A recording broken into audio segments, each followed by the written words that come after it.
Hello.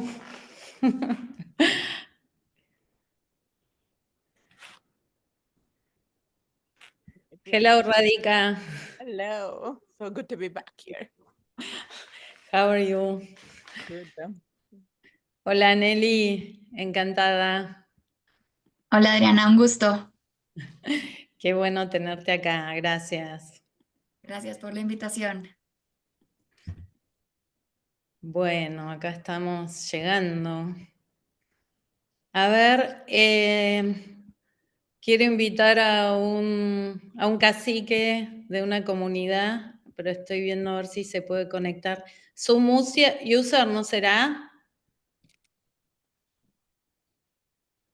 Cuando se conecten hay que pedir o ya mandemos un mail diciendo que pongan los nombres. Lo voy a dar a Zoom User admitir, a ver si es él. Ok, Adri.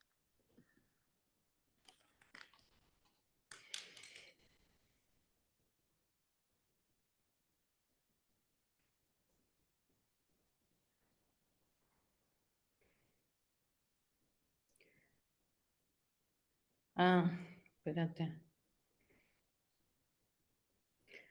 No. Espera que...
Well, welcome everyone. I think the video is without sound, so we're trying to get that fixed. So whenever we can fix it, you're gonna hear the sound of the video.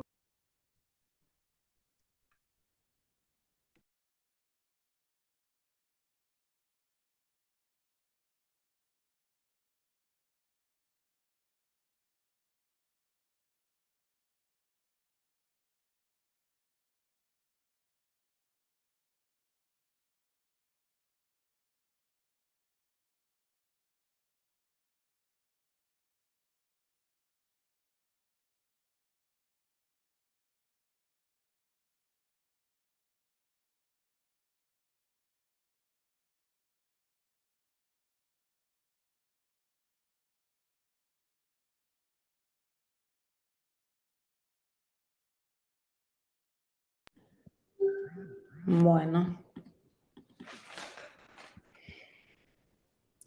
Hello, hola. Ay, ay, ay. La tecnología siempre acompaña los nervios, se ponen nerviosos. Hello.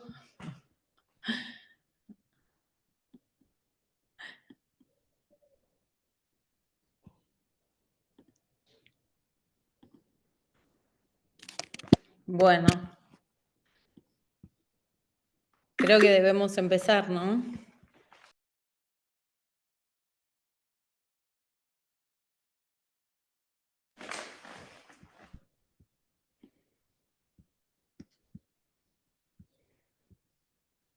Ok. ¿Van a poner el video con música o no? ¿Vamos?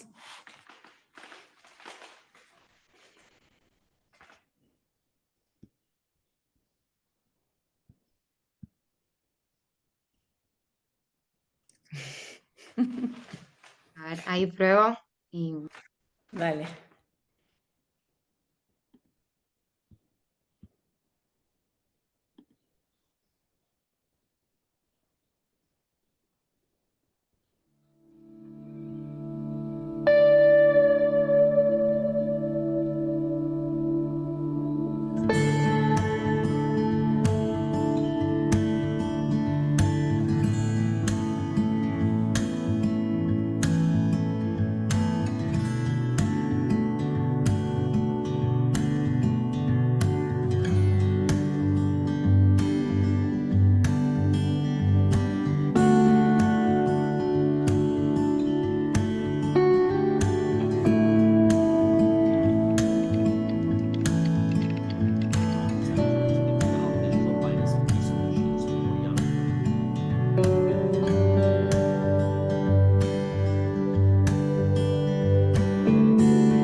Okay, hello to all, very welcome. Hola, buenas tardes, buenos días, muy bienvenidos a este espacio, a este espacio de experiencia sobre el cambio sistémico, cómo podemos reunirnos a través de la colaboración para integrarnos e ir juntos hacia este nuevo sistema con tanta potencialidad. Así que bueno, hoy es el día del Summit of Innovation, los jóvenes liderando, así que voy a tener poco trabajo. Okay, I will switch to English. Very welcome to this space, to this journey of system change, where through collaboration, reuniting all artisans, producers, micro, small, medium firms, students, professionals, people of goodwill in order to reconnect with our roots, with nature, with profound eco values, we are together in a transversal way, all jointly embracing the enormous challenges, the enormous difficulties we are facing, and we can transform them into huge opportunities. Today, technology, tools, business are available. We can co-create the world we deserve, we want. Collaboration is the huge challenge that we have to transform competition into collaboration is the journey. And today this is a sample that is possible. Animaná han hecho por nosotros 15 years have been embracing this challenge and making it happen. So many collaborators, leaders, students have been part of Hecho por Nosotros. It's like enormous thread in the hands of all of us. And when someone comes to Hecho por Nosotros, I always say, we are spinning a long thread, and you take that part, you make a piece of this thread, and this enormous knit will be each day more beautiful. So, tejiendo el cambio, weaving change, is our everyday work. Very welcome. I would like to say hello to Radhika Shah. Hello, Radhika. Very welcome. And if you want to introduce, and then we give voice to the youth with Camila in order to go to the event. Thank you. So, thank you, Adriana, and a warm welcome to all. I'm really excited to be here with each of you. In this grave moment, as world leaders come together for the Summit of the Future in New York to discuss combating the climate crisis and inequality, each and every one of us can make a huge difference in advancing inclusive, sustainable, greener futures. I am Radhika Shah, co-president of Stanford Angels and Entrepreneurs, a community of 3,000 plus Stanford alumni, students, and faculty come together to advance tech innovation and entrepreneurship to bring positive change in our world and in our community. On behalf of Stanford Angels and Entrepreneurs, I'm delighted to welcome you to today's dialogue on technology and sustainability, empowering youth with tools for a greener future. The young students here in the heart of Silicon Valley, as in every corner of the world, are the lifeblood of our communities, with the unbridled optimism and courage, passion to tackle the great challenges of our times, open hearts and minds, and technology savviness, a mindset anchored in sustainable way of living, a mindset embracing change. We will be hearing perspectives from young change makers in today's dialogue. And one of our speakers, Nelly Garcia Lopez, Professor Lopez, I remember her from her student days when she was one of these amazing young change makers in our Stanford community.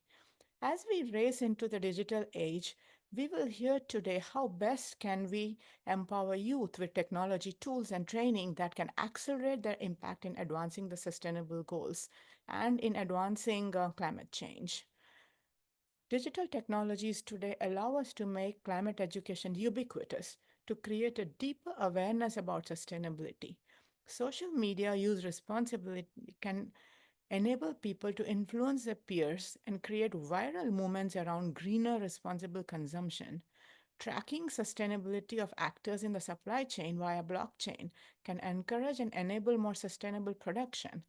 Technology such as the online participatory decision-making platform at Stanford brings agency to citizens by enabling every person in a community to remotely participate and even vote at a micro-level decision, and enable transparency as everyone can see these actions that people are voting for. The Stanford Deliberative Polling Platform, with its digital moderator, enables people with different perspectives to debate in a civil manner, to actively listen, give everyone equal voice, and be informed by each other.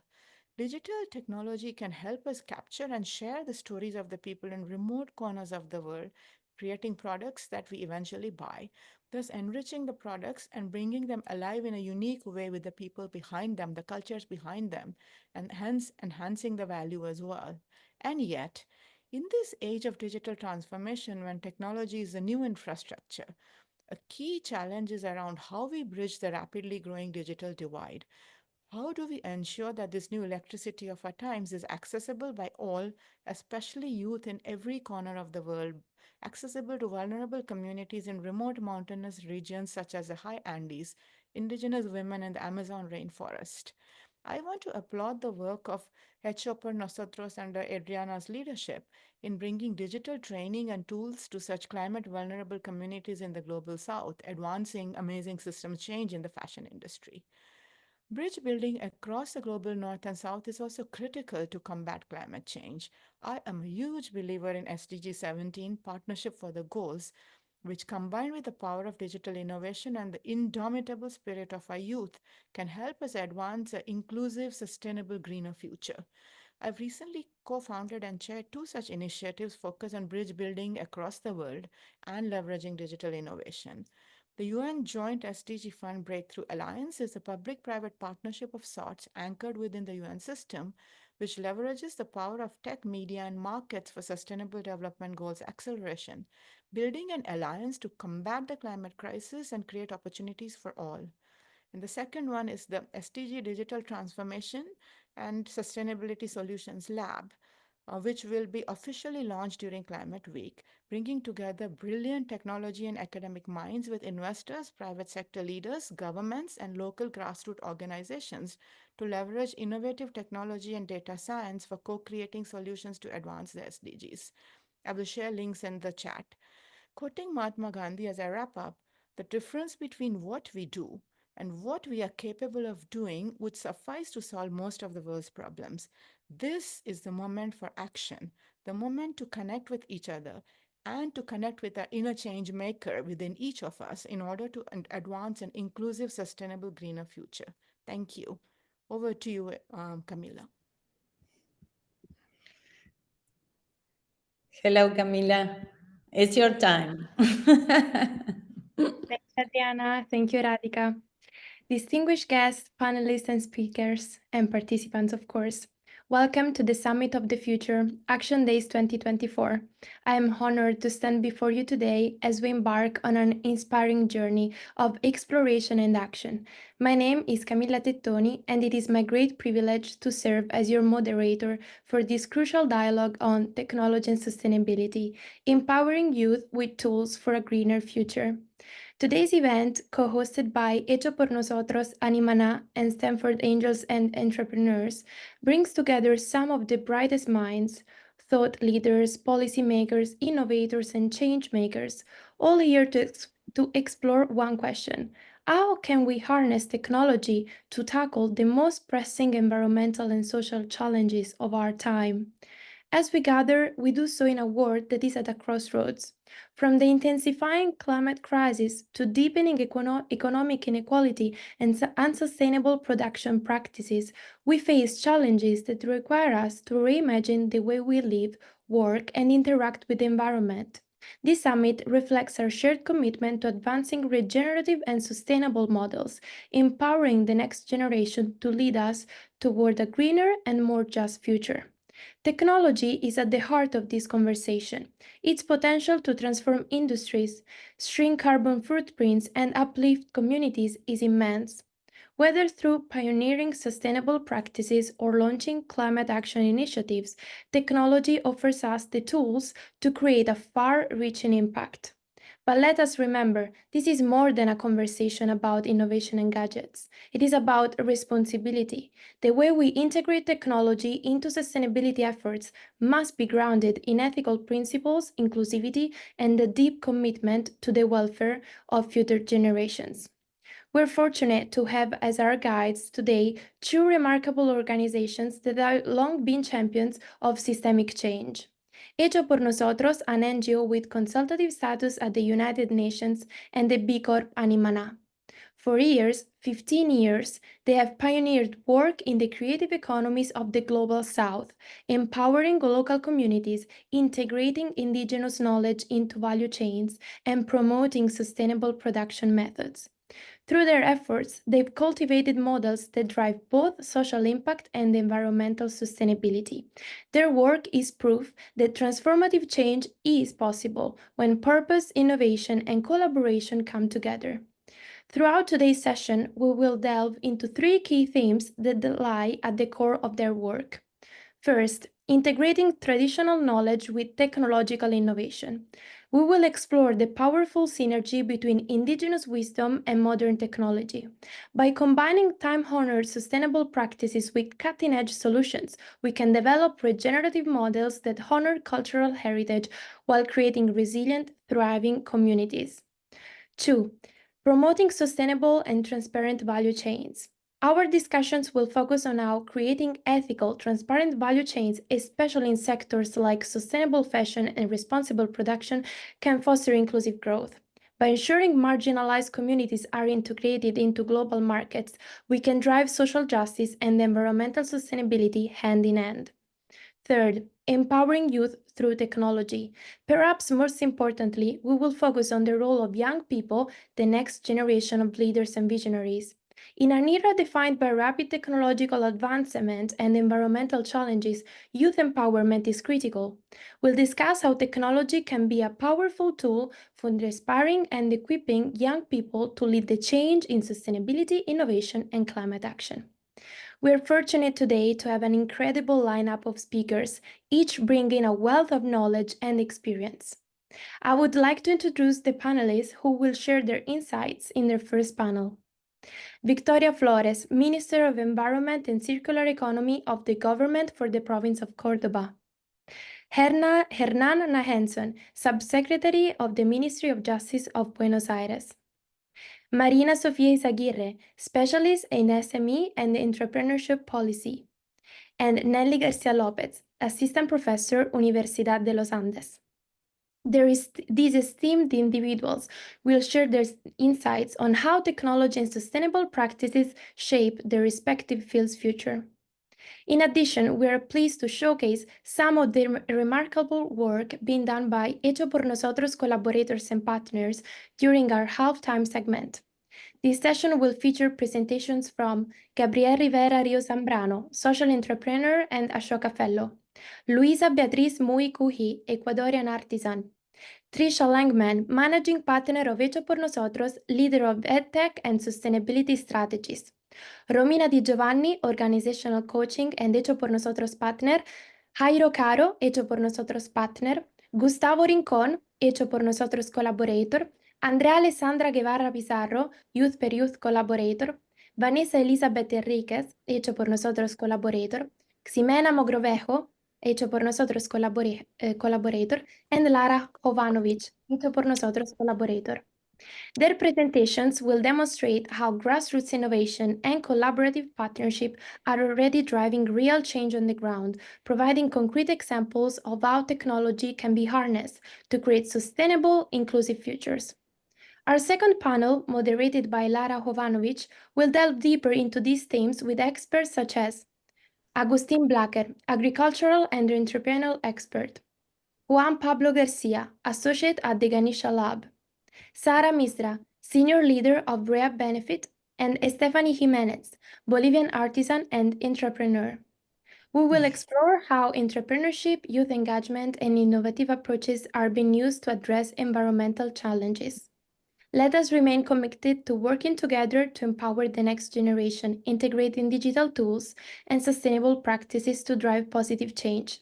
Now, before introducing the speakers of our main panel and diving into the discussion on today's topics, I'd like to take a moment to mention that if something resonates with you during the event, or if you'd like to share your own perspective, there will be an opportunity for open discussion, so a debate, at the end of the second panel. We encourage everyone to participate as we aim to foster an inclusive environment where all voices can be heard. Adriana, would you like to say something? Yeah, well, such a luxury to be all together. This is how to make collaboration work, ongoing. I would like to invite Juan Carlos Ochoa. Are you there?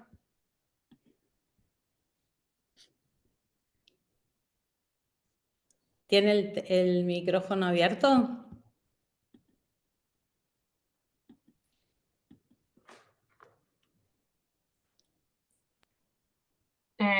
Juan Carlos. Sí, hola, ahí me escuchan. Sí. Hola, Juan Carlos. Well, Hola, dame un ¿qué tal? minuto que voy a explicar quién sos, ¿sí?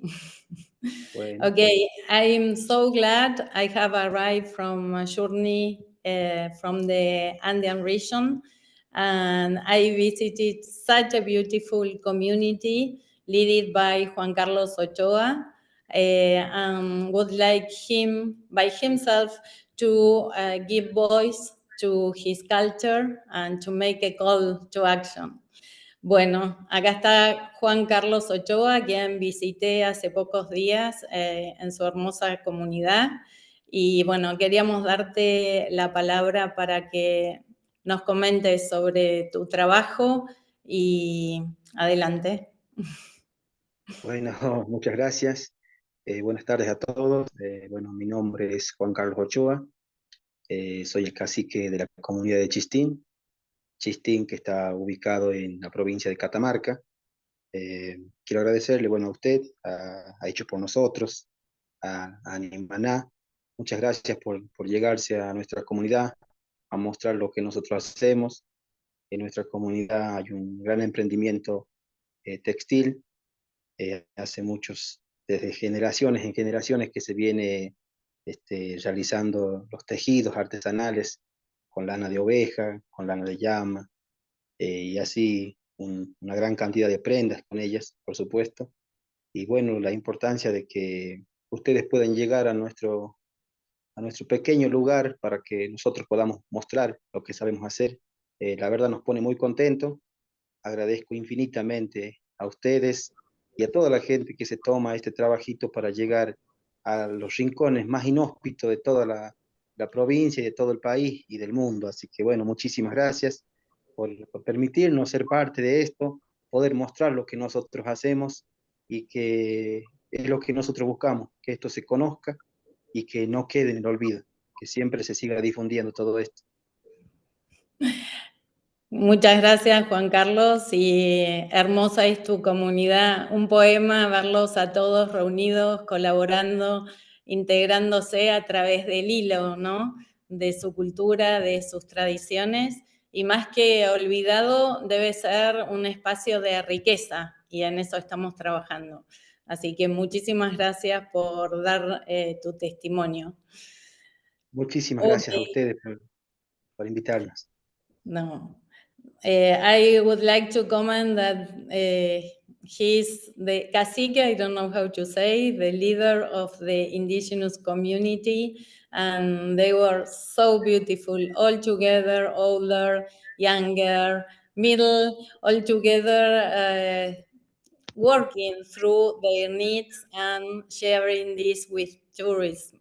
So now we will be working with them in order to interchange through technology, and today is the first stage. He uses Zoom as third time and giving a voice. So thank you, Juan Carlos.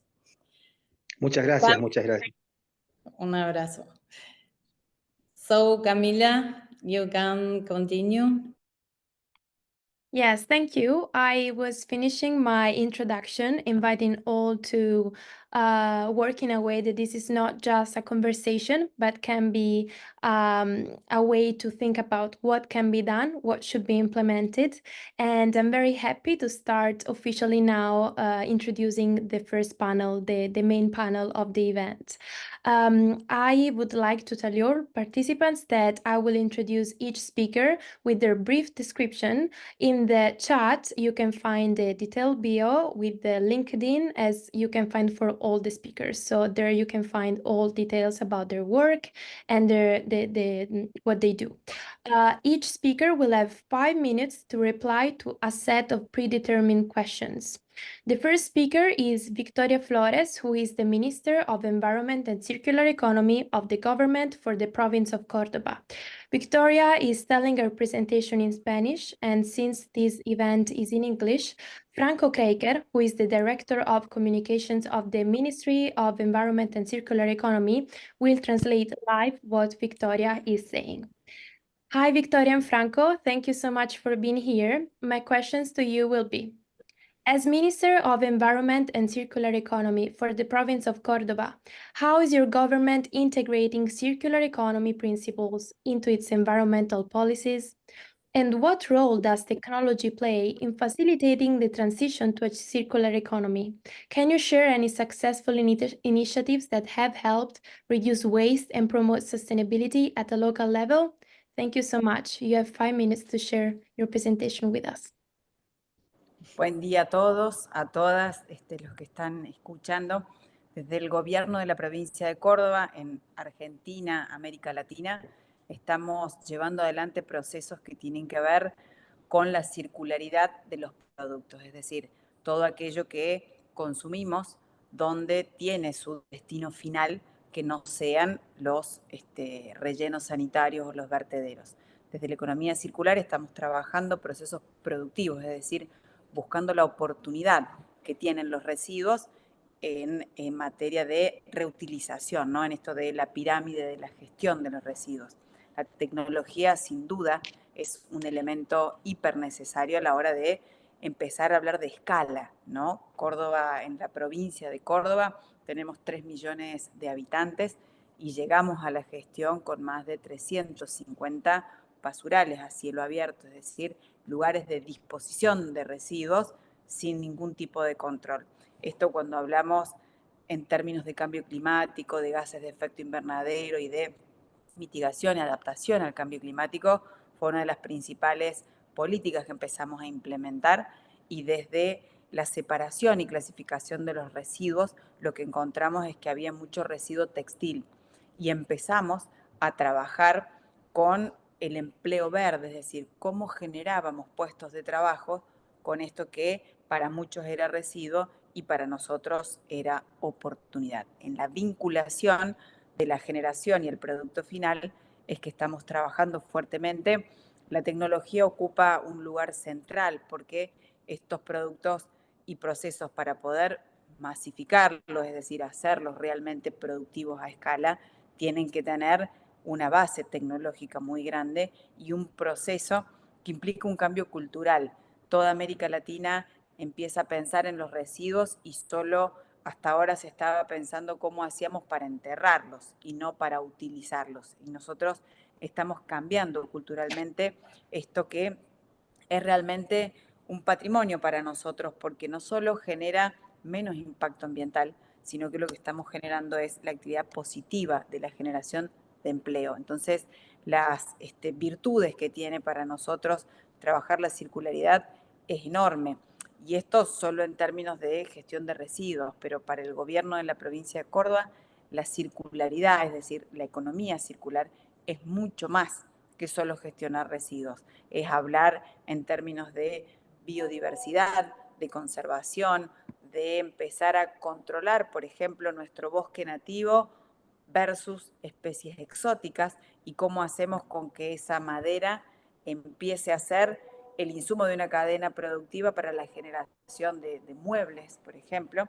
Entonces, creo que lo que hay que trabajar en las próximas etapas de nuestro gobierno o de las gestiones es cómo generamos políticas públicas para que todo lo que la academia dice o lo que estudiamos que deben ser medidas de adaptación y de sostenibilidad puedan realmente ser oportunidades de política pública que generen empleo, sobre todo en Latinoamérica, en donde estamos viendo que día a día los fenómenos climáticos nos están acechando cada día más, y donde el sector vulnerable es el más desprotegido en todo esto, y tenemos la obligación desde los gobiernos, o al menos desde el gobierno de Córdoba, de pensar en la generación de estos empleos vinculados a esta materia prima o a este insumo, que para muchos, vuelvo a repetir, era algo que en la cadena de producción de la economía lineal, consumo y tiro.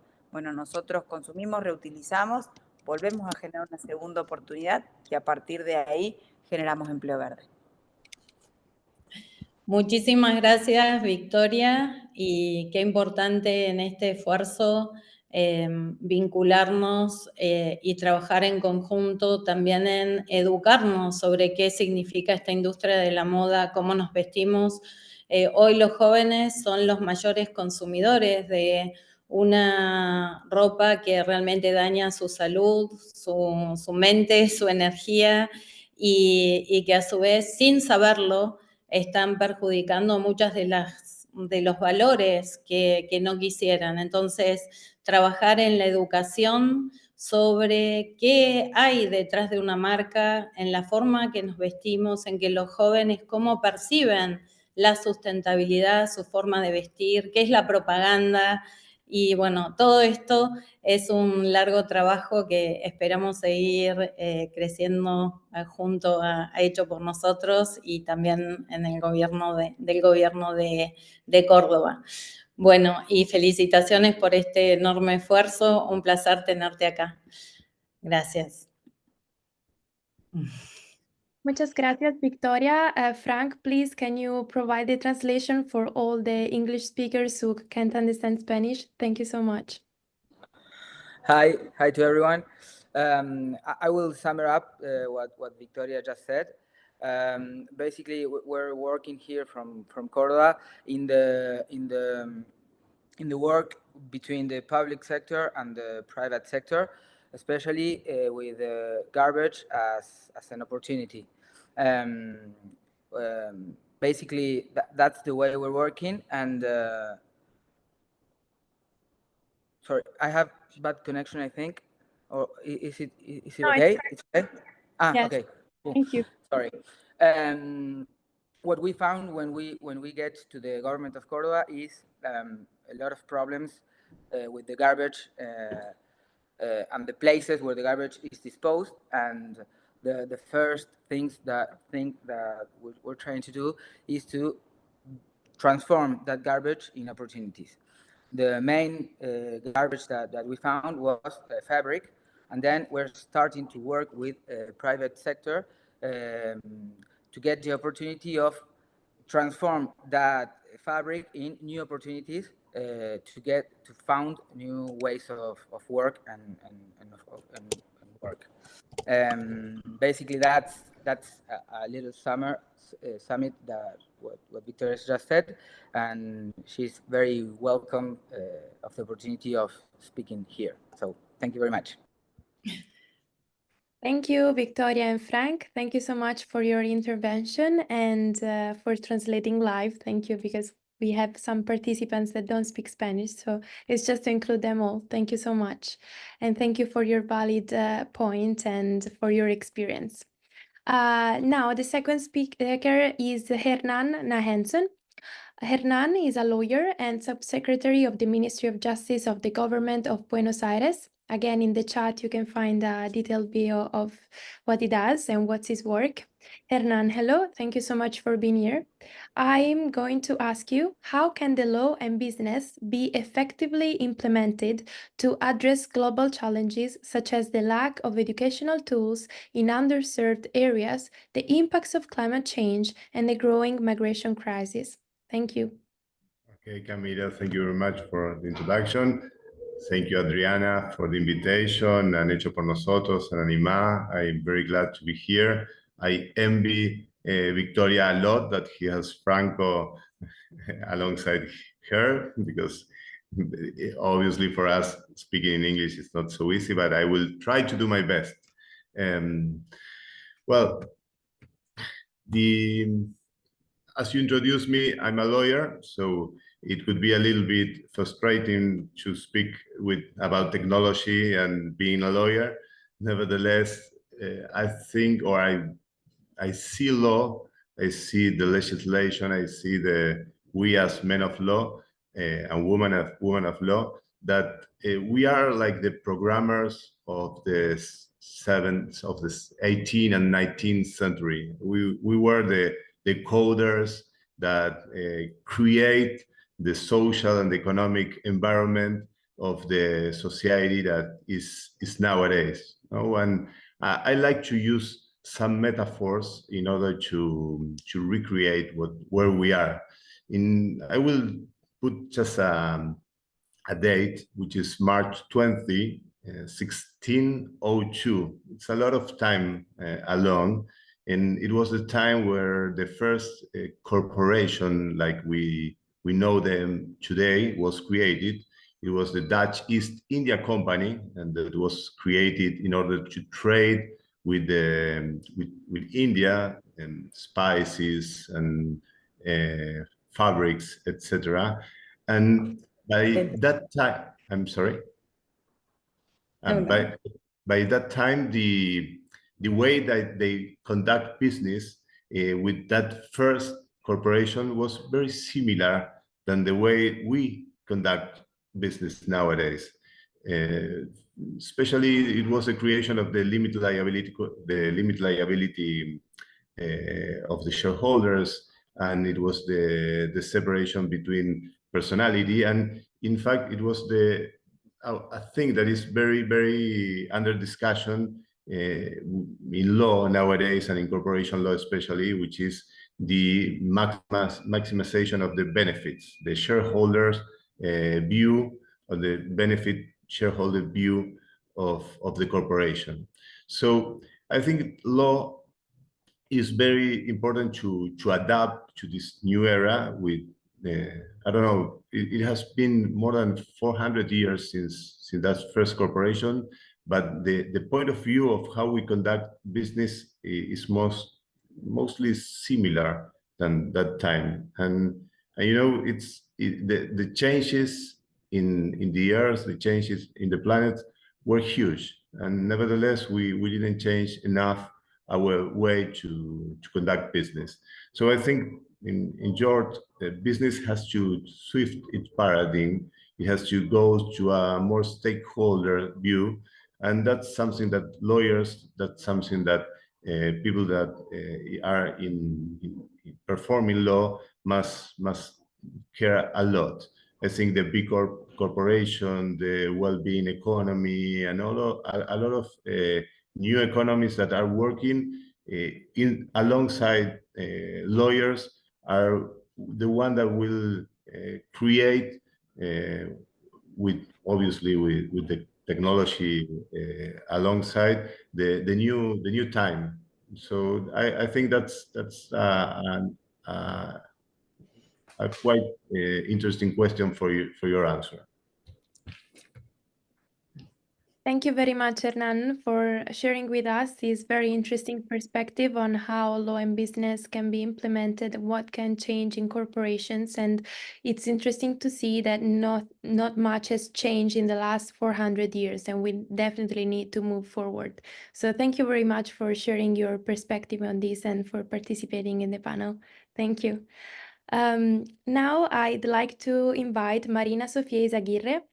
Marina Sofia is a specialist in SME and entrepreneurship policy. Again, in the chat, you can find all her bio. And the question for you, hi Marina, thank you so much for being here, is given your experience in small and medium enterprises and entrepreneurship policy, how do you envision technology supporting small and medium enterprises in becoming more active in sustainability efforts? And could you provide examples of how Cisco is assisting SMEs in adopting innovative solutions that do not only boost their competitiveness, but also help address global challenges such as climate change? Thank you. Thank you, Camila, for the introduction, and thank you, Adriana, for having me today. I'm really happy to be participating. So, as Camila mentioned, I have like two hats on me. For one side, I work in government affairs for Cisco, but I have also long-standing experience in the public sector regarding SME policy. So, from my experience and seeing these two worlds combined, I would like to start by stating the obvious is that technology has now a more stronger role in the life than it ever has before, but it's not just from the business perspective in driving better outcomes or experiences, but to tackle and solve the largest and more complex problems. In Cisco, we leverage technology with a purpose. We want to power an inclusive future for all. And it's not just something we say, it is embedded in everything we do in our strategy, that is to securely connect everything and everyone. So we are aware that when we are connecting a community in rural areas, we are delivering better education, better health, and opening up the opportunities for these communities to insert themselves in the world.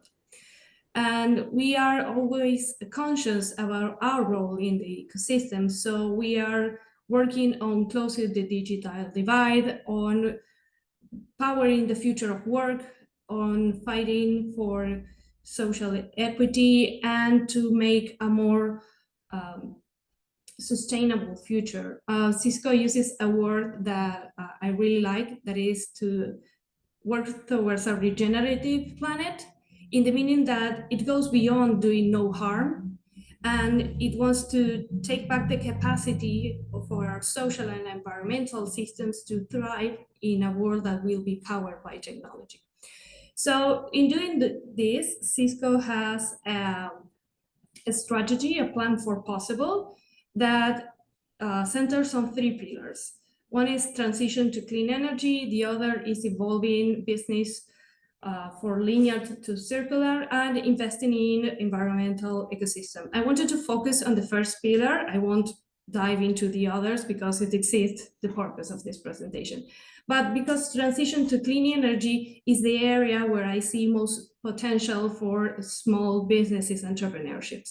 So one of the calls of the summit is that we need to limit our global temperature from rising above 1.5 degrees Celsius. So to do so, collectively as the world, we must sustainably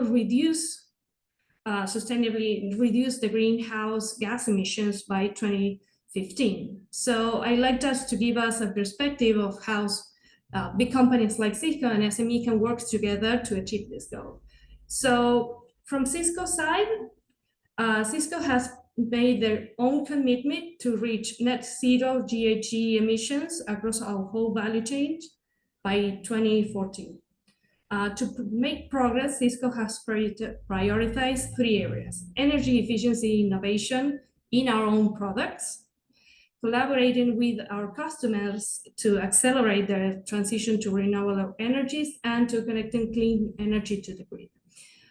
I focus on this part of efficiency innovation within our products because Cisco is in the transaction between sustainability and technology. So as we are powering a more connected future, our equipments need to be more efficient. And that's one way we are helping others to achieve their sustainable goals. But luckily, it's not just us. One of our customers' top priorities, the 5 priorities, is to manage their own sustainability goals. So we have made a research that is called State of Global Innovation. And to our surprise and gratitude, the #1 driver for technology innovation is energy efficiency. Companies that want to tackle technology innovation are doing this because they want to be more energy efficient or to consider more sustainable options for the company. And they see energy as the #1 industry where innovation will have the most impact on business growth. So when we saw this, it sounds great. We asked SMEs in Latin America, and they even positioned this 10% points higher than the rest of the world. So here is a huge focus. But when we see what is being implemented, only 38% of industry are actually having plans and implementing actions to switch to more renewable energy. So we asked them, what's the main reason? And we saw that, of course, as in every Latin American economy, budget is a great issue. But the second was finding the right skills and talent to implement these technologies. And from a public policy perspective, this is a complete switch from what we were seeing in the past. So before the pandemic, when we were discussing technology innovation in SMEs, we knew that 49% of SMEs were not implementing any strategy. And the main reason they were doing this, according to the IGB study, is because they lack an innovation culture or they weren't aware of the benefits of technology. Then the pandemic hit and it all changes because companies started to incorporate more digital tools, mainly focused on governments. But now we are seeing a shift that they are willing to implement technology but still don't know. So when we are saying, how can we empower youth? It goes to this point, giving them the right skills, the right tools to implement this technology for SMEs. And we also see and discuss many times of big and frontier solutions, like we see, they are using intelligence, artificial intelligence or IoT to be more energy efficient, but there's also small things, everyday things SME can do to really cut down their emissions. One of them is using collaboration tools. Hybrid work or working from home can help cut down their emissions by 58%. Moving their operation for local infrastructure to cloud services can help reduce costs regarding energy, infrastructure investment, and having an IT team on site. And the last one is, of course, implementing IoT in their businesses, but in their buildings can help them cut down one of the main sources from energy consumption. So that's what I've been saying. Thank you very much, Marina. I'm sorry for writing 5 minutes in the chat, but we're on a very tight schedule. So we just want to hear everyone's voices. But thank you so much for talking about how technology can be implemented in making sustainability improve and focusing on Latin America as well because of Cisco, of course. But at the same time, I think it's a very interesting perspective for the people that are participating and don't know that much about the economy in the global south. So thank you so much for this intervention and your opinion about it. Adriana, you want to say something? Yeah, we have here all done, no? All the areas and how we have to dive into this system change, because all the tools should be applying in a different way. How much power and potentiality is when we go to the grassroots and we distribute through technology information, power in hands of a family that finally is a micro firm, a cooperative, a group of producers.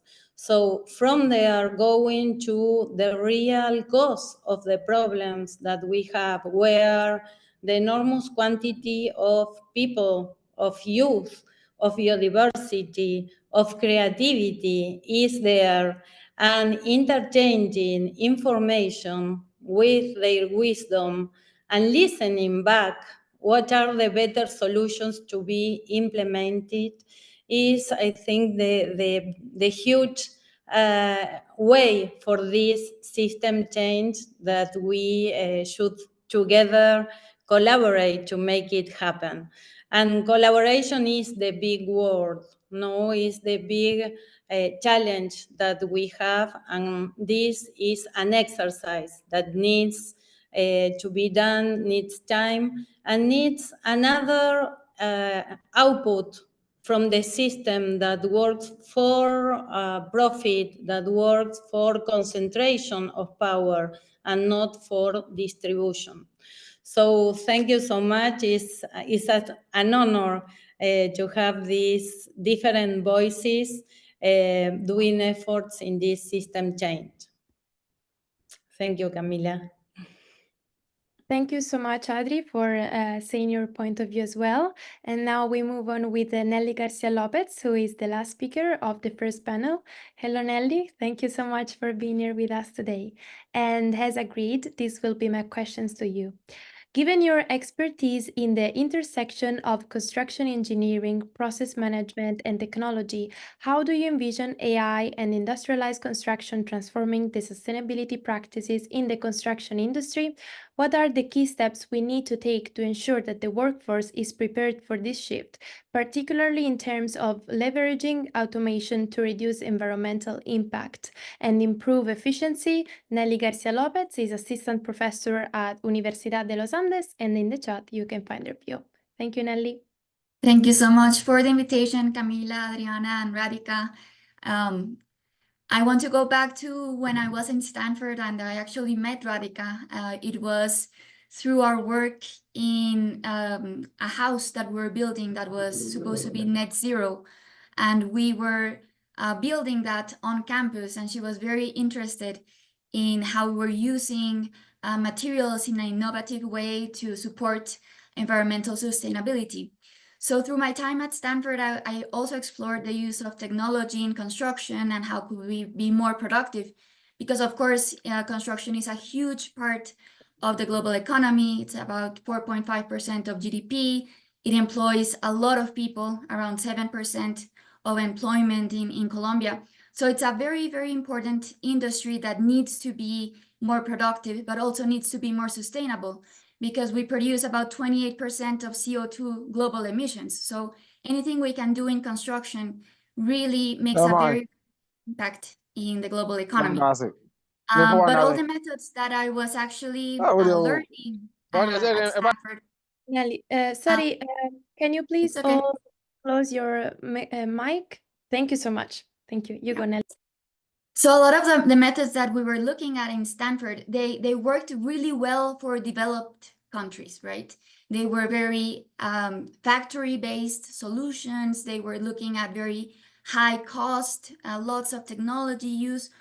And when I came back to Colombia, where I'm from, it actually didn't translate well, right? We need solutions that are local, that empower people locally, that are based on our traditions as well.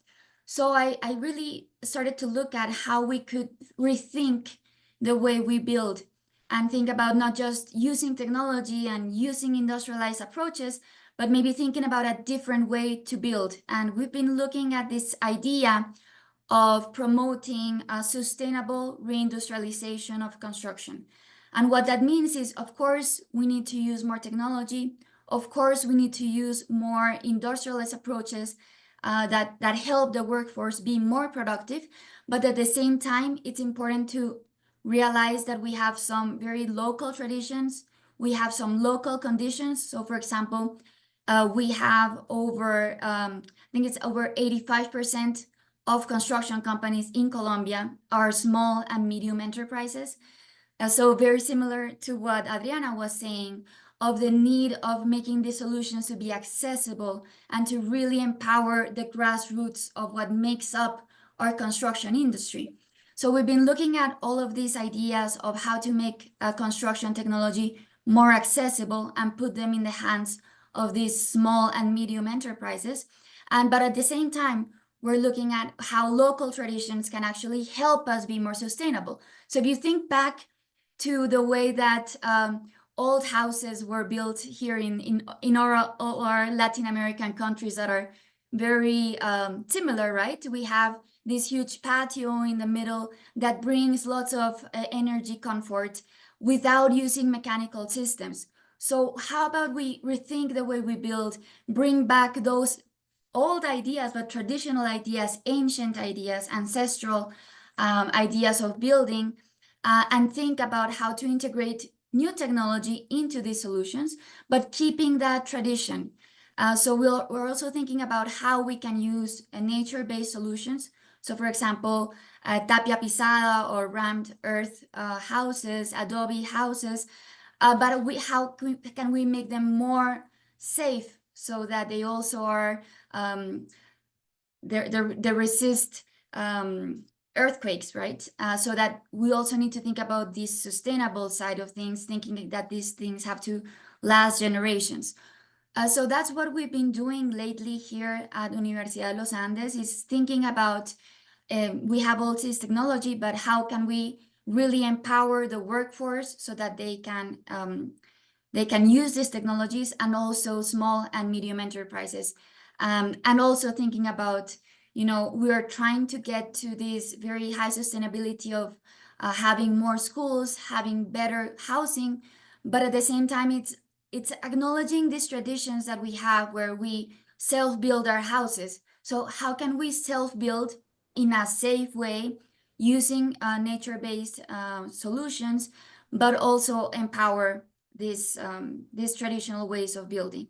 So that's what we've been doing. We hope to get to know more of these other organizations that think similarly, so that we can actually find synergies and work together. We know that from Los Andes, we are a privileged institution. It's not okay for us to impose solutions on others. So we need to strengthen these ties with local organizations, with local communities, and understand the way that they build, the way that they need to build, and help them to build better, but without imposing outside traditions, which is something that I understood when I was in Stanford. You cannot import those solutions without first adopting them to the local environment. So we're trying to do that. And if anybody wants to join in this, please reach out. We need to talk about this more, not just from the academia, but also from the government side and from the local organization side. Thank you, Nelly. So interesting and so important. I think the fragmentation of the value chain of our system is based on this lack of attention, of listening, the creativity, the wisdom, the knowledge of the local communities, and quite our arrogance of thinking solutions totally unrooted, totally disconnected. No, many of the things that happens, if we look at our world, it is lack of common sense. No, so important. Congratulations for your work. And so happy to have you here. And this can be the beginning of a run together.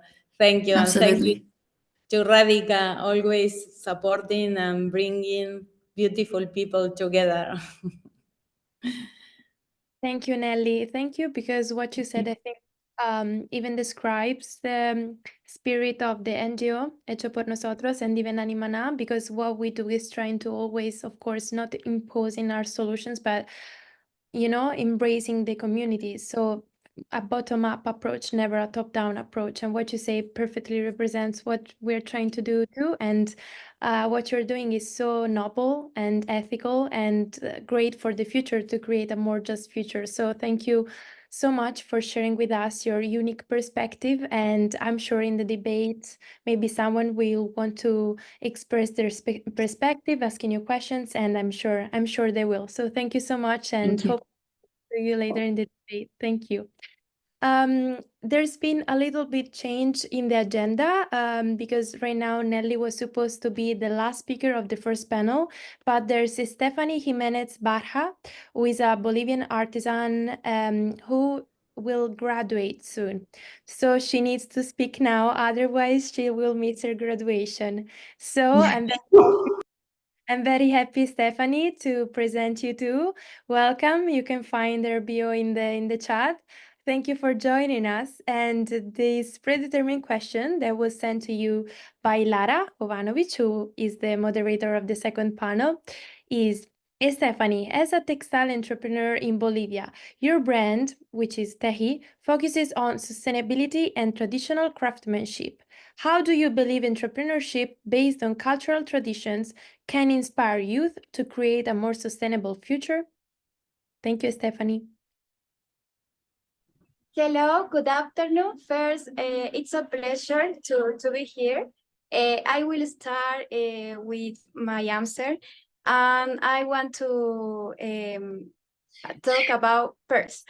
Preserving cultural traditions is essential because it allows us to connect with our roots and with the authenticity of our identity. In my country, Bolivia, artisans not only create products. Sorry, I'm so your screen is like this, so can you please turn it so we can see you? No problem. This is perfect. Thank you so much. Thank you. Well, I will continue. Sorry. Okay, in my country, Bolivia, artisans not only create products, but also live and work in an environment where nature is loved and respected. An example of this is the halka weaving, an ancient technique that represents animals in its designs. Animals that existed millions of years ago, these figures in the textiles, despite large, almost mythical creatures, which connect the observer with the history of our land. However, the most important aspect of this process is not just the beauty of the piece, but the context in which they are created. in our environment of respect for environment using high quality tiers. This not only ensures that the garments are durable, but also invite us to reflect in our choices. The message is clear: choose well, choose better. Instead of being swayed away by fast fashion, we should look for garments that tell a story, that respect the environment, and that connect us with a culture that loves nature and its values, a tradition that creates peace like golden threads from the Andes. And I think it is an inspiring message, especially for young people. We can choose to dress with awareness. It's not just about fashion, but it's about choosing a lifestyle that values what endures, what has soul, and what respect our environment. Choosing an artisanal garment is more than just a simple purchase. It's an act of connection with our roots and with the planet. In these times, staying connected with our traditions allow to us to reconnect with that is essential, with what is essential, sorry. Something fundamental in today's world. If young people being to choose from this place of awareness, we can change the narrative. We can return to appreciating the beauty of handmade or what is made with respect, what is so important. And doing so, we move from fast fashion that only generates more waste and toward more sustainable, more conscious future connect to our traditions. I want to say thanks so much for the opportunity, especially to Cotexpo. Sorry, I speak in English, but I'm learning. I do my best, but I speak in Spanish the most part of the time because I'm from Bolivia. And how did you say before? I will have my graduate in the next minutes. And if you can, please, you can reply the video if it's possible. You presented a video, and I don't think we have the time now, but we will later. So thank you so much for your time and for coming here, and have a nice graduation, Stephanie. Thank you. Goodbye. Good luck. Bye-bye. Thank you. Thank you so much, Stephanie, and thank you to all the speakers that spoke in the first part of our panel. We certainly listened to very valuable opinions on sustainability regarding law, business, policy, and supporting local communities. So very, very interesting debate, I think. I hope you think the same, and we can discuss all together about it in the end. Right now, there's a halftime segment. I hope you will really enjoy this segment because all the collaborators and the partner from Hecho por Nosotros, which is co-hosting this event, are going to talk about their work and what they do at the NGO. Right now, I would like to call first two people that are not working within the NGO but support the work of the NGO. First, I would like please Gabriel Rivera Rio Zambrano, who is a social entrepreneur and a Shoka Fellow, to speak about his organization's alliance with Hecho por Nosotros. You've got 2 minutes. Thank you so much. Thank you, Camila, Adriana, and everyone. Hi, it's a pleasure to be here. I am Gabriel Rivera. I am from Mexico. I'm in the north part of Mexico, in Monterrey. And well, Altitude, we are a social enterprise. Our objective is basically to lift out of poverty to women in charge of workshops. What's the main objective of us is to really empower women to create professional workshops that they can live out of poverty. They can have better incomes because we work directly with brands making production. Gabriel, can you take 1 minute to tell why you did this project? Make me cry, but please, again. Yeah, Adriana, thank you. It was really interesting. Around 12 years ago, I was in some of the rural areas here in Nuevo León. And it's really interesting because here in Nuevo León, we have the city of San Pedro. San Pedro is the richest county in all Latin America. I mean, it's amazing, right? But 2 hours from San Pedro, I was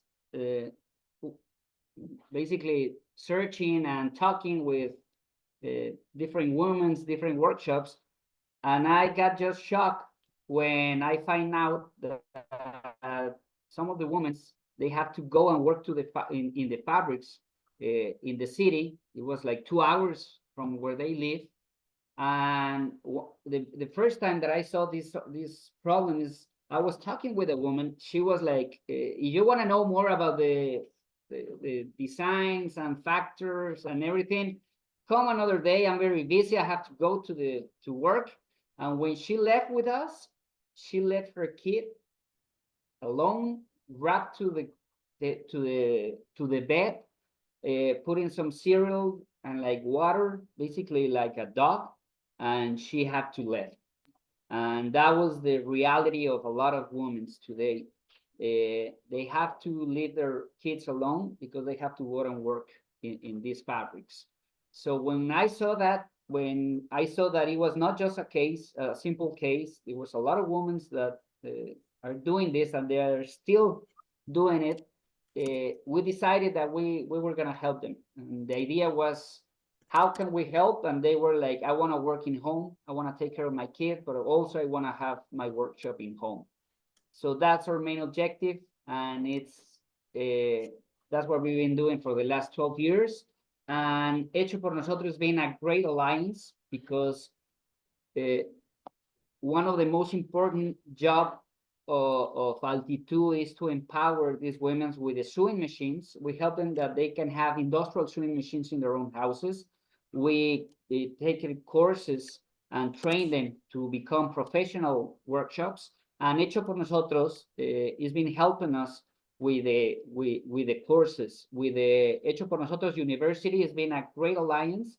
We designed these courses to actually we became with a course on how to use Zoom for all these workshops. So it was phenomenal. Right now, all the workshops, they already know how to use Zoom. They're connected and we're connected.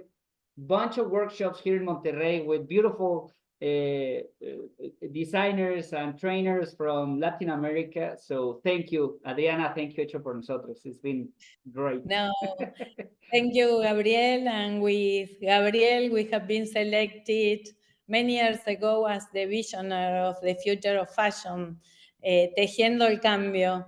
And tejiendo el cambio means to collaborate, to integrate, to understand what we are part. When he tells this message, this reality, that is the reality of millions of women, of youth, girls around the world every day, and that we, with our stupid way of buying clothes without understanding what we are supporting, what we are part of, yes, we have an enormous opportunity for this system change, for the new creative and circular economy with tools at the grassroots, in hands of each woman, every day, men, children, all around the world, producers, we can change the world. This industry is the one that produce more value added. Yes, the richest people of the world are in this industry. So it is such a responsibility to embrace this reality and to go together to collaborate for this system change. And I would like to say congratulations, Gabriel, because he's such a change maker every day, supporting women and making it possible, this journey. So thank you, Gabriel. Thank you, Adriana, and thank you, everyone. And everybody's doing a beautiful job in the field that we are. So thank you. Thank you very much, Gabriel, for sharing with us your experience and your amazing alliance with Hecho por Nosotros that It's been going on very successfully, and thank you for being with us here today. Now I would like to call Luisa Beatriz Muy Cuji. She's an Ecuadorian artisan, and we are very, very happy to have her here and let her share her experience. Luisa will speak in Spanish. She provided us with her speech beforehand, so for all the English speakers, you can find in the chat the translation of her speech. So Luisa, you can, puedes hablar, si quieres, Luisa. Beatriz Muy Cuji. Buenas tardes. Soy Hola. Luisa, soy una artesana nacida en el Cantón Gualaceo, ubicado al sur de la región del Ecuador, formada por mi madre en el arte del tejido, por la que estoy en Teje Mujeres, en la que me desempeño como líder de producción, capacitadora y promotora para mantener presente la actividad del tejido. El trabajo organizativo me ha permitido desarrollar mis conocimientos y potenciar habilidades de manera técnica, luchar por los derechos de las mujeres, lo que fomenta en mi persona el empoderamiento y liderazgo como mujer, compartiendo con jóvenes mis saberes. Quizá ellos pueden tomar como opción de vida la artesanía, y si es de manera cooperativa, mejor, porque estoy convencida de que debemos ofrecer al mundo alternativas productivas y de vida, más justas y amigables a nuestro planeta. Muchas gracias. Luisa has such a beautiful last name, Muy. She's so beautiful, muy beautiful, muy linda. Thank you, Luisa. Gracias. Gracias. Gracias. Muchas gracias, Luisa. Adriana, dije que tienes un apellido muy, muy bonito. Thank you so much. Muchas gracias, Luisa, and see you soon. Now we move on with the Hecho por Nosotros collaborators, and that will present their work. Each of them will talk about a different aspect they're working on within the NGO, just to make you all see what the NGO works with, which is a variety of things, and they will all be connected to technology and sustainability themes.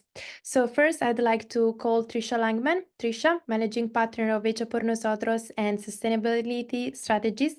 She will talk with us about the Toolkit Kit. So Trisha, please, you have 2 minutes. Thank you.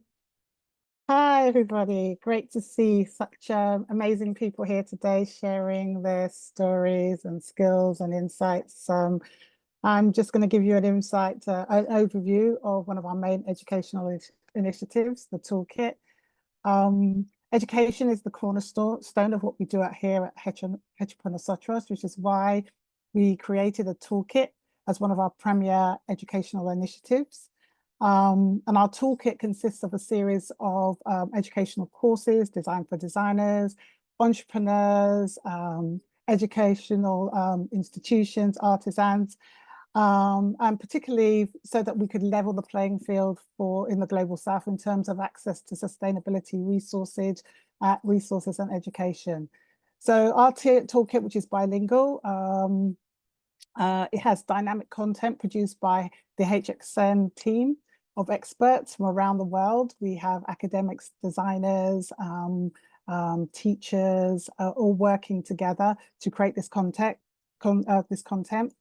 We offer, there are interviews and webinars with leaders in the creative industry, along with dynamic, informative educational content designed especially for our target audience, which are designers and entrepreneurs and educational institutions. We do concentrate as well on underserved communities, and some of them which focus on women in the Global South and beyond. As we know that education can be a game changer for many people on the planet. When they get access to that, it can change their lives in terms of how they are able to share in the prosperity in their communities. The sections that I've been working on with our amazing volunteers consists of 3 courses. And we have tools like workbooks, indexes, and exercises to help create a great global community of change makers. that do not have these access to these resources. So our starting point is innovation. We have a design thinking course to help future entrepreneurs in the Global South explore natural resources, regenerative models. We use design thinking as our exploration tool because its core is empathy, something that we align very much with at HxN. We help turn their ideas into creative business models and share the prosperity within the community. And building a little bit on what Marina said earlier, we was talking about the importance of technology. We help them explore technology as well, creatively and critically. And they can sort of see how creativity, sustainability, and technology can intersect with innovation. So we're also mindful about how local traditions and wisdom can also add value, as Nelly said previously, to innovation. We also have a course on alternative materials where we look at natural biomaterials. We have a whole index tool to help people source local materials that have been coming up in the biomaterial space, and help them move forward with using nature-based solutions as well in terms of materials. We also look at systemic change through the lens of circularity, which is one big component of our toolkit. We look at circular business models, labor standards, logistics, human rights, production, and the impacts of technology, all through the lens of circularity. This project is a labor of love for me and all the people who are involved in it. We hope that this will be something that helps give access to people and organizations around the planet who really do need just those tools to help them move forward and become change makers. Thank you so much, Trish, for your valuable insight on what's the toolkit. It's a project that is very helpful for the artisans, for the indigenous communities, especially for women, as you pointed out. And it's definitely a platform that would need to scale up, and donations could definitely help us improve that in order to reach more people and reach more goals towards sustainability and technology and make indigenous communities enter the value chain. Thank you so much, Trish. Next, we have Romina Di Giovanni and Jairo Caro. They're both Hecho por Nosotros partners, and they're gonna present how artificial intelligence can actually help artisans. They will present a quick presentation. So Romina and Jairo, the stage is yours. Thank you. Thank you very much. My name is Jairo Caro. We did this presentation with Romina, and we call the presentation Empowering Artisans and Small Medium Enterprises with AI, Integrating Innovative Tools for Growth. I hope we could share later the presentation with you.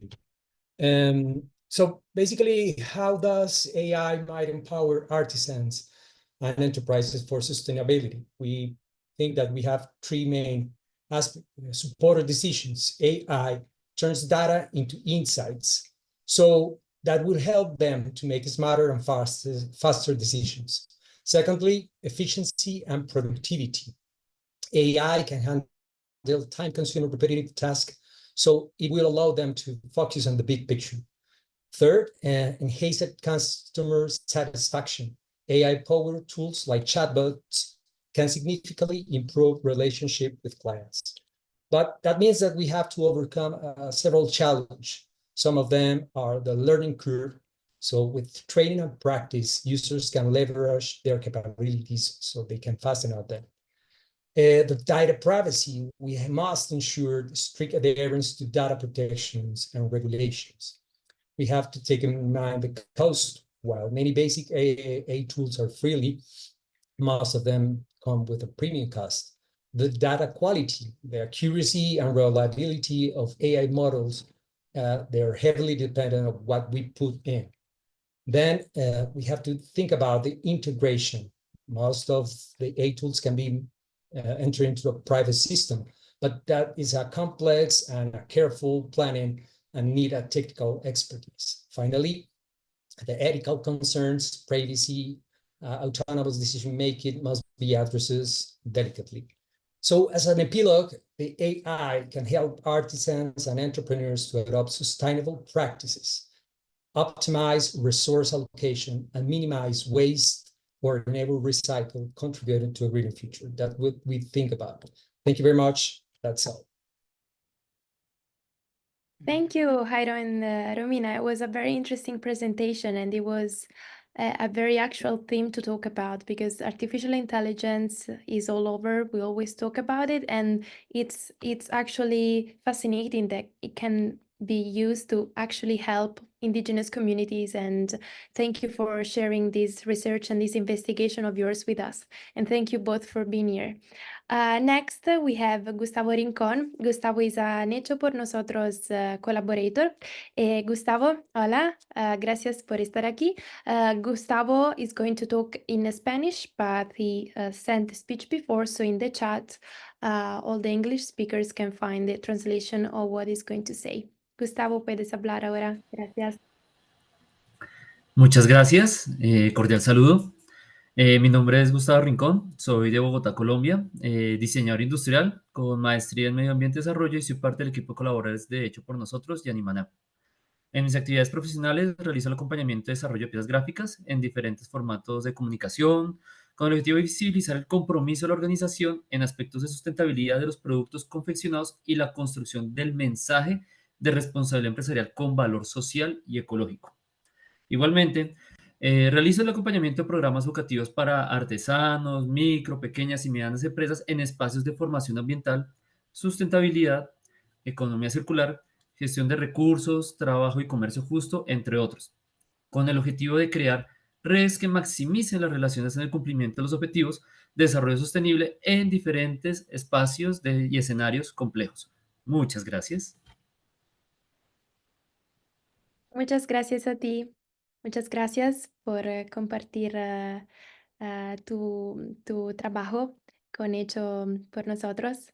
Con nosotros. Sorry, my Spanish is not the best, but thank you. Gracias, Gustavo, por estar día a día.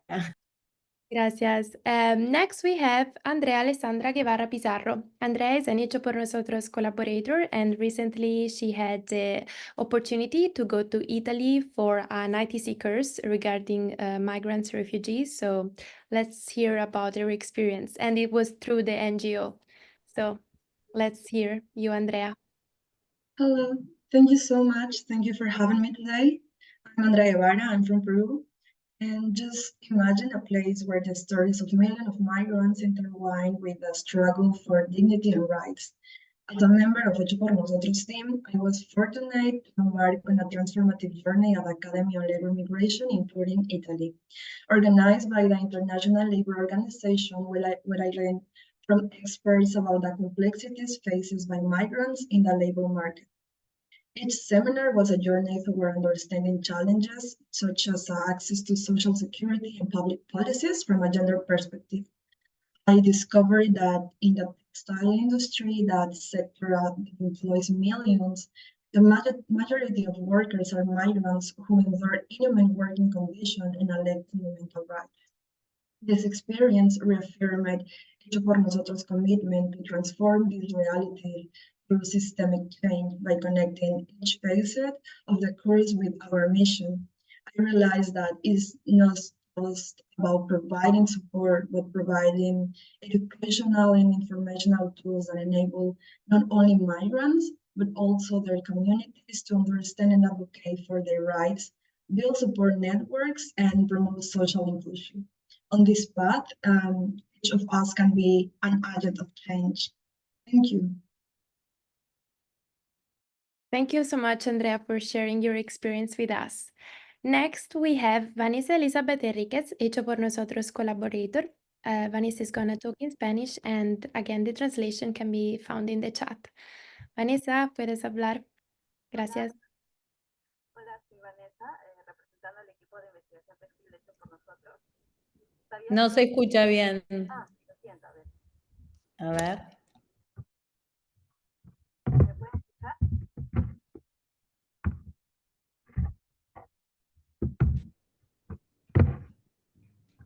A ver ahora. ¿Me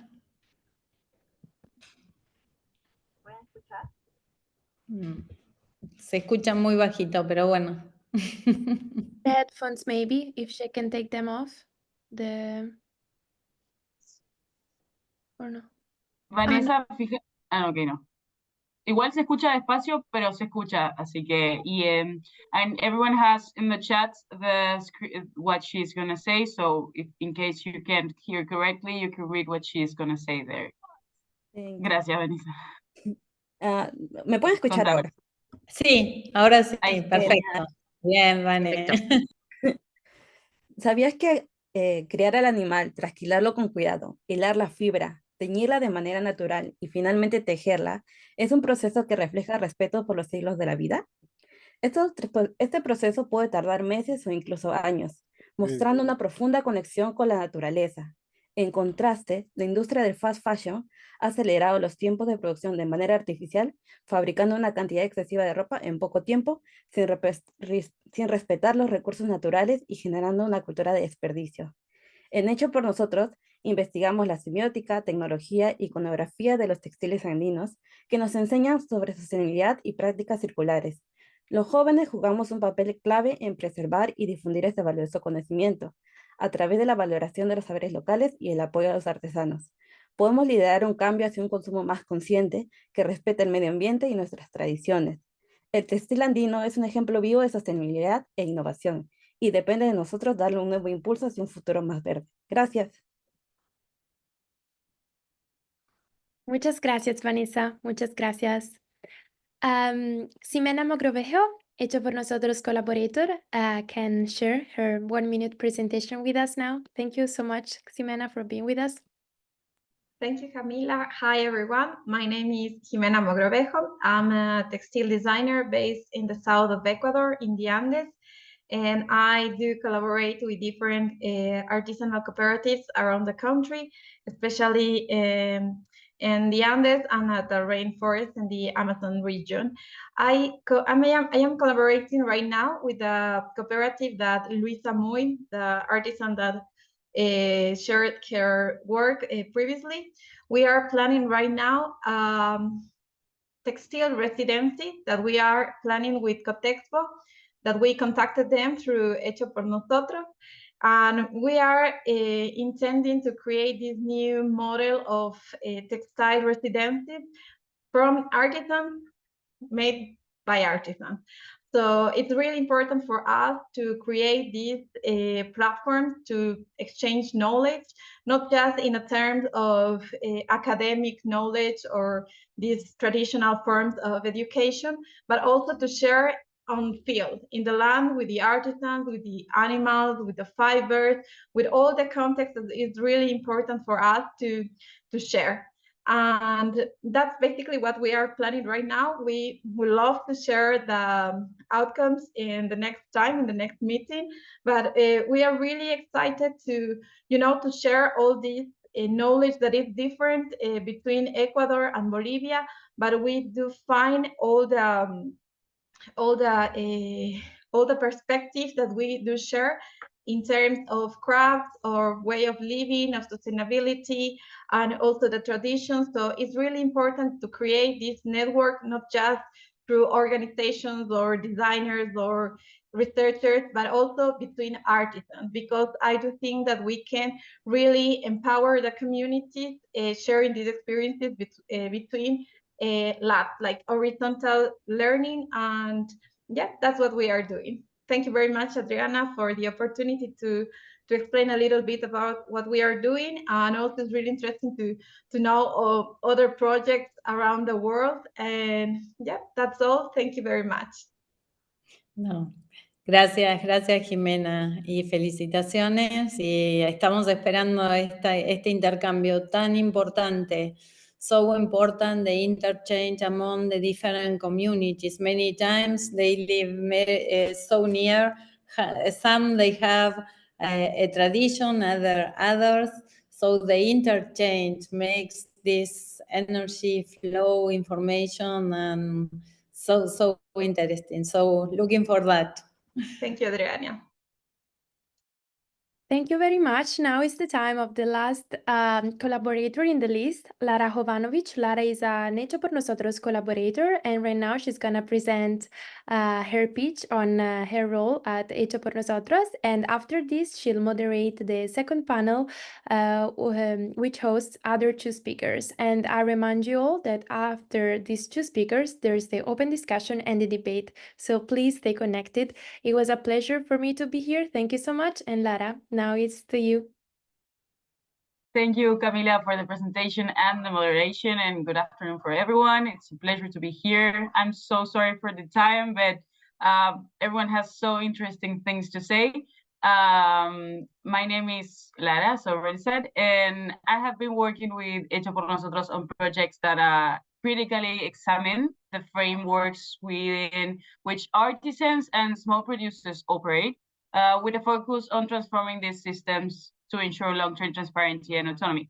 I mean, one of the key areas I've been working on is the development of a chapter on fair trade, where we explore the gaps within the current certification system, which often follows like a top-down approach, so typically fails to address the root issues, on the textile value chain. So instead, it creates dependency on external validation. So our work at Hecho por Nosotros seeks to challenge and transform this dynamic, and ensuring that artisans themselves have the tools and agency to lead their own futures. I've also contributed to writing articles on theory of change, where we stress that change is not linear, but requires an entire ecosystem's activation. And this ecosystem is what gives the grassroots communities a voice and a role in co-creation solutions. So here, Hecho por Nosotros responds with initiatives like what other speakers have already said, like the toolkit, like QR codes, like investigations. We all work as a team in creating an active ecosystem and giving solutions that are not just top-down, but that come from the grassroots as well. As well, I'm also the team working with, connected with the United Nations and also other international organizations that are key for driving the systemic change. But that's for me, and now it's a pleasure to transition to the second panel, which will delve deeper into the intersection of entrepreneurship, technology, and sustainability. We have fantastic speakers who are making significant contributions to their fields.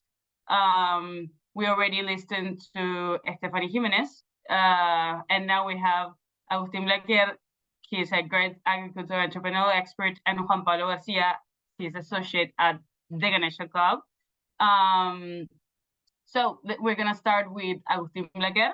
He is an agriculture and entrepreneurial expert dedicated to developing science-based solutions for sustainability. And Agustín, my question, with your expertise in biotechnology and a focus on promoting healthier practices, how do you see innovations in biotechnology advancing both sustainability and longevity? What role do you believe emerging startups can play in integrating these advancements to foster healthier and more sustainable practices? Well, thank you everyone for having me here. Nice to be here. And first of all, I think it's very important to define what is longevity, which is the process when people are getting older, the body's response against that, and so generate a lot of consequence. One of them generate impacts on the people by itself, and the other is all the institutions that are involved around that. For example, when people get older, for example, you have a huge impact on institutions and the government. So that is very important to understand, because we are not talking about people getting older, for example, but we are talking about the institution and how they respond to that segments of the society. To me, aging generates a huge impact, and science on the other side is a great tool or technology that provides a new way of doing things. That's how I can define that, because people might understand science as something very complex, but also it's a huge opportunity to generate not only new solutions, but also to reverse the consequence of the current methods of productions. I've been working towards that, generating new ways of producing ingredients or food, for example, to alternatively reduce the generation of gases or not desirable effects on nature. So me, nature is key in this process. We have to think new way to preserve the nature, how to learn from nature, to provide new solutions using science and biotechnology. And I've been working towards that. Plants has the information that people can get into new solutions. So science could be a great tool to do that and to build up all the kind of products and services for the upcoming world, where we are going to have more than 10 billion people living. That implies and up to 70% more food. So where is going to be produced that food? Using the current method of production system or providing new ones using biotechnology? So that's my point of view on that. And science is going to play a key role on that process, on generating new solutions using microbes, using optimization of plants or the soil. Everything is going around that. And not only food or the healthcare system, also we are talking about how to preserve the soil, how to preserve nature, how to avoid generating the gases or the effluents from the industry processes, or even how to reverse the side effect by using those kind of production system. And founders and startups today have a key role because they serve as the primary drivers of innovation and show the market what can be done using this kind of technology. Also, big industry or companies are also working toward this kind of technology. They are kind of slower than the startups. So startups and founders play a key role here. And to get that to that point, I think it's very important to generate the network, because as someone say here, it's not possible to do it alone. So it's very important to have a very a strong connection with the government, with institutions, with entrepreneurs, so all of us can join forces toward that goal, which is sustainability using technology, in this case science, to generate not only the products we already know, but also new ones that provide better solutions that we already know. For example, personalization of medicine, food as medicine, where food also provides solutions to any kind of issues or health issues. And longevity in that term can be very receive a great benefit, because by providing new solutions, you avoid getting sick, you avoid getting stuck in the in the health maturation, and so that brings a huge reduction on impacts on the health system. That means like having oxygen from the government. So it's all connected. Longevity is not something isolated. It's very related with institutions. Startups provide innovation to avoid those kind of related problems. And sustainability is the effect, the natural effect that science provide once it's executed into the market. So I think that's my point of view, and I think there is a huge opportunity ahead, but we have to work together. Thank you, Agustin. Here we are. I can be part of your longevity sample. Thank you. Yes, Thank you it very was much. really interesting. Yeah, and we can't do this alone. That was really interesting. I think it's something that Hecho por Nosotros is really close to. Thank you for what you have shared. And finally, I'd like to introduce Juan Pablo Garcia. He is an associate at the Ganesha Lab who specializes in investment opportunities and startup growth. Juan Pablo, for your question, with your experience in venture capitals and biotech entrepreneurship, how do you see investment in technology influencing sustainable practices across various industries? What advice would you give to young entrepreneurs looking to merge innovation with sustainability? Hello, Lara. Hello, everybody, and thank you for inviting me here.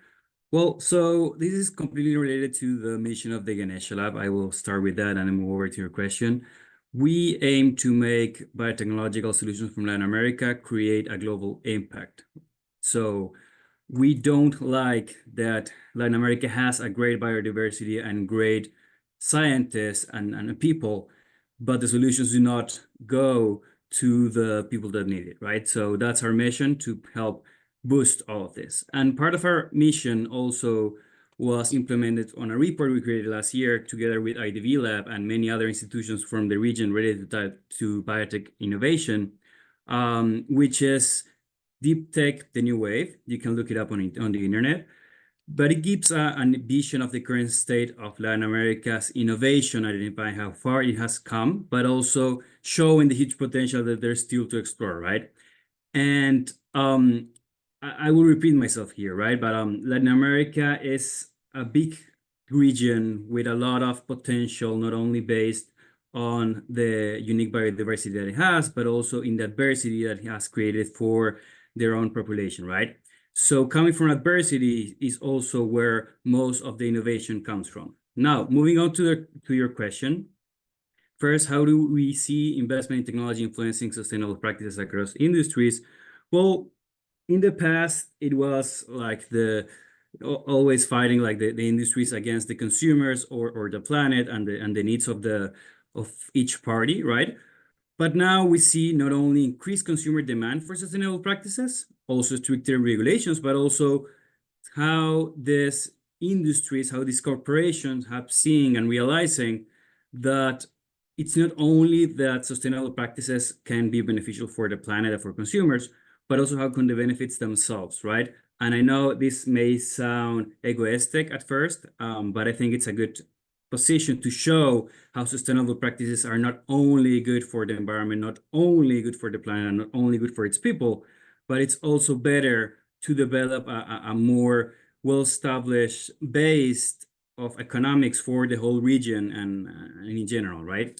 So, for example, in the report, we identified that innovations such as, I don't know, solar energy or novel fruit production can lower cost of production for, let's say, 5 to 10 times, which not only speaks for the benefit of the corporation, but also it benefits hugely the planet, reducing, let's say, 16 times the emission of fossil fuels. It can be 10 times more efficient in the use of water. And even if we implement this in a large scale, we can use 100 times less land if we're talking about novel food production methods.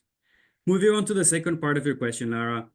So on what advice would you give to young entrepreneurs looking to merge innovation with sustainability? I would say to not neglect the need of the industry as well, right? So it's heartbreaking to see many ingenious innovations fail to reach anyone because they're not solving an existing issue. So we've seen many times how potential good solutions for the planet, for the communities, fail because they're not addressing a need that the industry needs, right? So, of course, at first, yeah, you need to develop the solution, but then you need to ask yourself, are you a solution looking for a problem, or do you solve an active need for your target industry? And for that, you need to do reaching out to the industry you're trying to solve an issue with. You need to have a voice within not only your target issue that you're solving on sustainability, but also related to the corporation or the industry that's going to use it. That's really interesting. Thank you very much for sharing how the different areas to check on when you're an entrepreneur. Like it's really interesting to get all into account. And finally, thank you all to all our speakers for sharing their valuable insights.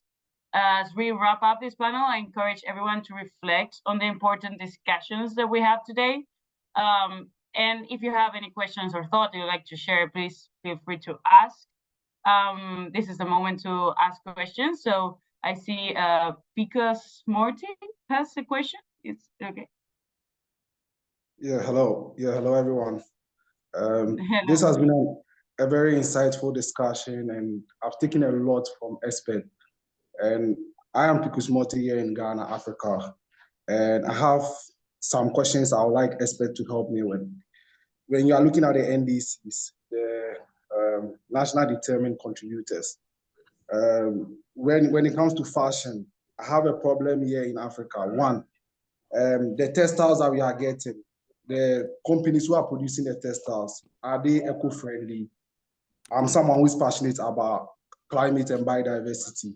So that's the first question. Secondly, there are high school students here, and I've done a bit of gender, so I engage some of these young girls and guys who are into fashion here in some of our schools. I've seen our project here, and it's very helpful. How does it come to this side of the global south? That's the second question. Looking at the NDCs, because there have been cotton areas, people who manufacture cotton here locally, the indigenous people who have been overlooked by the local government, by the Ministry of Trade and Industry. I'm just using Ghana as a case study. What about the other African countries? What's supposed to be done? There are fashion universities here. The first question is, where are they getting their textiles from? And how is the trade like? There has been a lot of stuff that we go through whenever we try to advocate or we try to pilot projects. Even sometimes getting funding is not something we easily come by. I'm supposed to even be on the UN Business and Human Rights Forum, but even who is there to sponsor you on said trip? And I'm here asking myself this question. I've seen you guys doing a lot because I know one, infrastructure counts, and they are talking about engineers who put up buildings which are eco-friendly and stuff like that. Are we having those buildings here in some part of the global south? How is the trade like? What are we trading? Where are we getting our product from? What are we being taught? And I think some of my team members or teammates who are into this industry or who are making profit in these industries, how can you come down to this global south and help them with their skills and their talent first to solve the sustainable, both in the SMEs and secondly with climate and biodiversity. So these are some of my few doubts and questions I'd like to put across. Thank you very much. Thank you, everyone. Thank you very much. I think those were many questions, so maybe you can write one or two down so we can have it like more summarized and who you would like to answer it. I see Omowunmi has a question as well. I would please ask you if you have questions to write them down or be like straightforward with the questions so it's easier for speakers to answer. Thank you.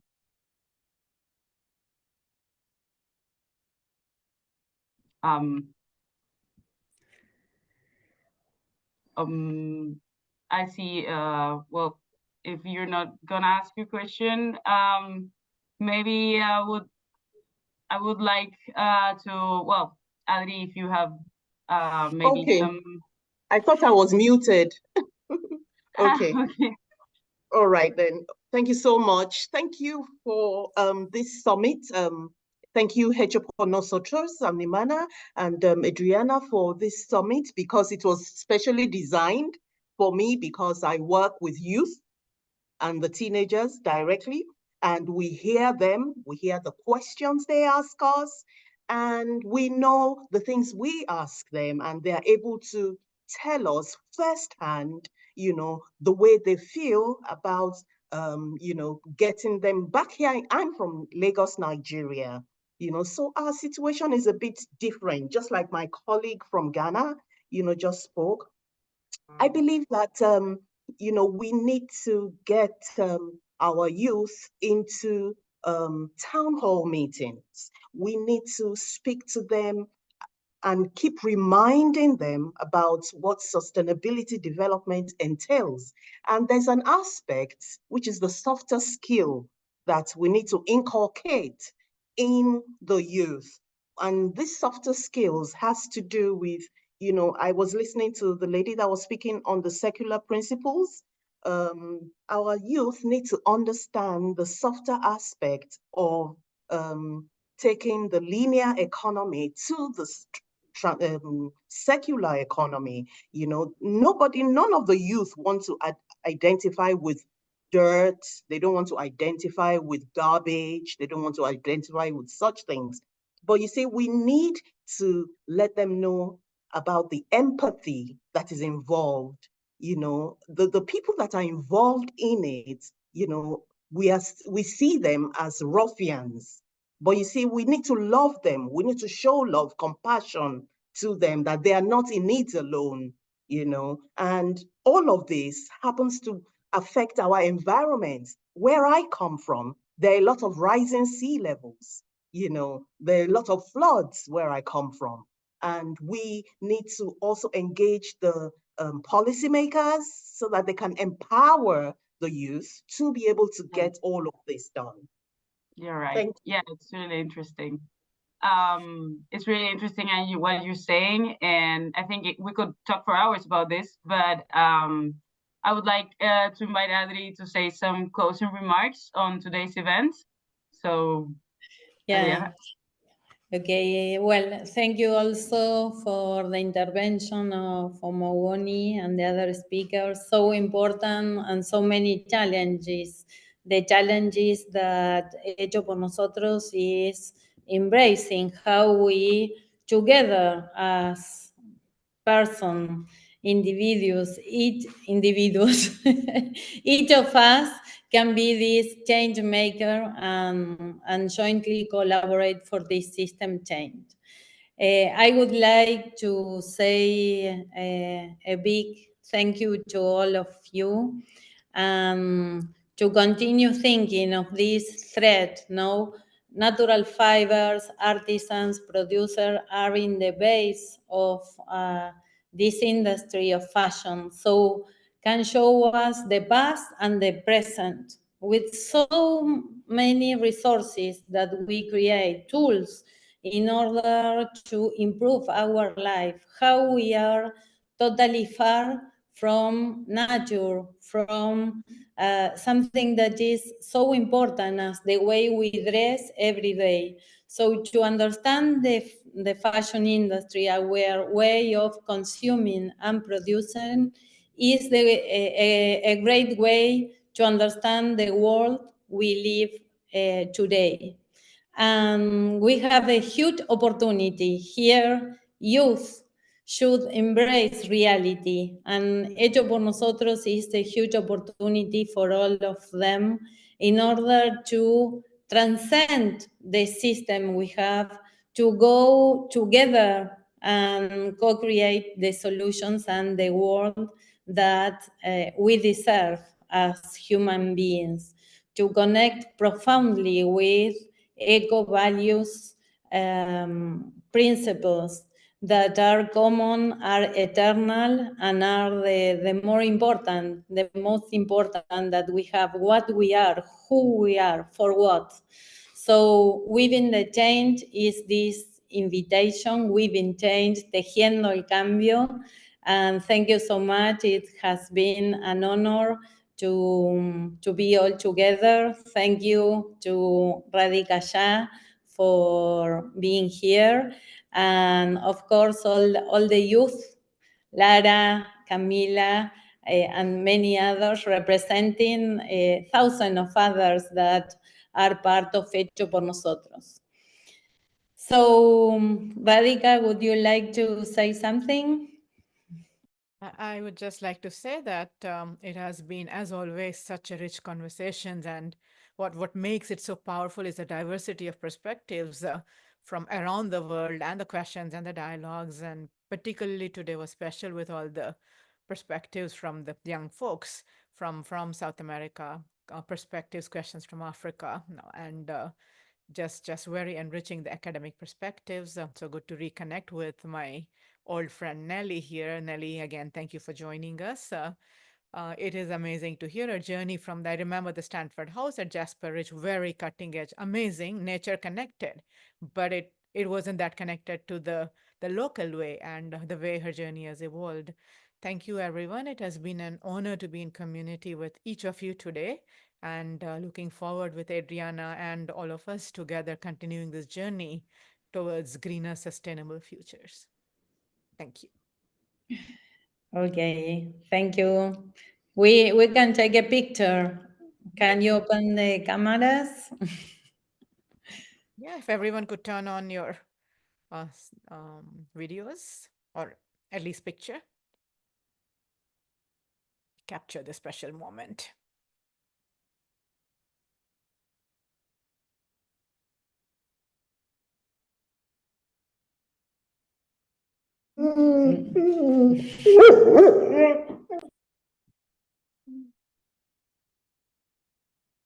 I think the picture was taken already. So Okay. Goku is closing the side event again. Always Sorry, closes the Adriana. event. My Opens and camera closes. is off. My camera is off, Adriana. Can we take one more picture because more people have turned on cameras? of course, Mine we is can not. take another Mine is picture. not on from your end. Are you trying and Okay, Can we- everyone smile. There. My camera is still off from your end. Yes, maybe maybe you have your camera it's not working. It's not as Omowoni, sorry. It's your camera. Is it? Okay. Okay. See you soon. Bye bye. Bye. Bye bye everyone. Thank you for coming. Thank you. Bye. Thank you very much.